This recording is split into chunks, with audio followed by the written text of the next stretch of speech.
কুষ্টিয়া জেলার পক্ষ থেকে আমাকে সম্মানিত করা হয়েছে ইনসাফের প্রতীক দাড়িপাল্লা দিয়ে।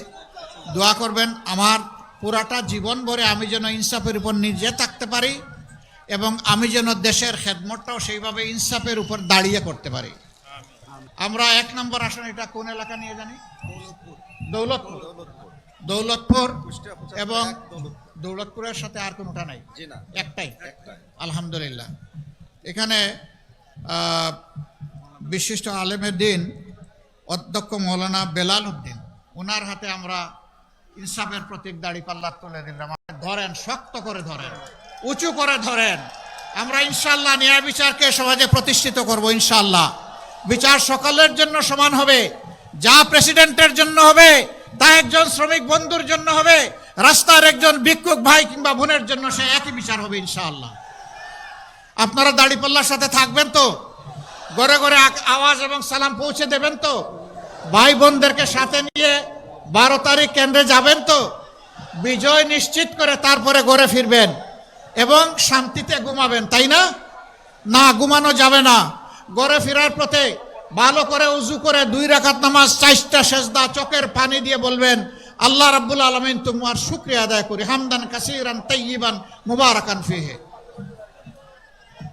এরপরে কুষ্টিয়া 2, কুমারখালী, না হ্যাঁ কেন, এটা কোনটা? কুমারখালী কুকসা,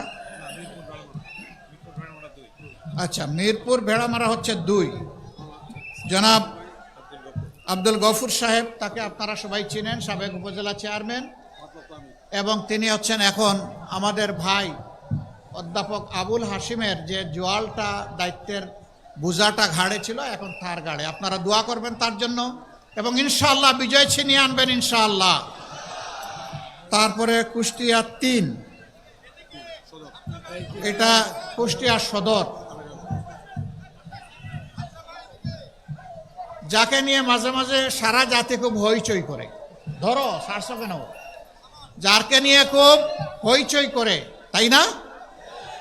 আলহামদুলিল্লাহ, তার জন্য দোয়া করবেন, সে যেন ধৈর্যের সাথে সব কিছু মোকাবেলা করে এক আল্লাহর উপর মুতাওয়াক্কিল হয়ে নির্বাচনী এই লড়াই অব্যাহত রাখতে পারে।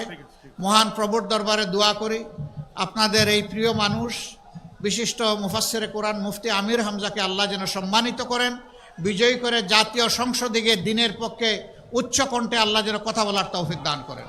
তারও বিজয় ছিনিয়ে ইনশাআল্লাহ 12 তারিখ আপনারা ঘরে ফিরবেন। তারপরে কুষ্টিয়া 4, কুমারখালী খুকসা, এখানে জনাব আফজাল হোসেন, আলহামদুলিল্লাহ, উনি নির্বাচিত উপজেলা ভাইস চেয়ারম্যান থাকাকালীন অবস্থায় নিবেদিত প্রাণ সমাজসেবক হিসাবে কাজ করেছেন, যার সাক্ষী সেই এলাকার মানুষ। আমরা আশা করি ইনশাআল্লাহ ওই এলাকার মানুষ এবার আল্লাহর মেহেরবানিতে ন্যায়ের পক্ষ নিয়ে বিপুল ভোটে দাড়িপাল্লাকে বিজয়ী করবে ইনশাআল্লাহ।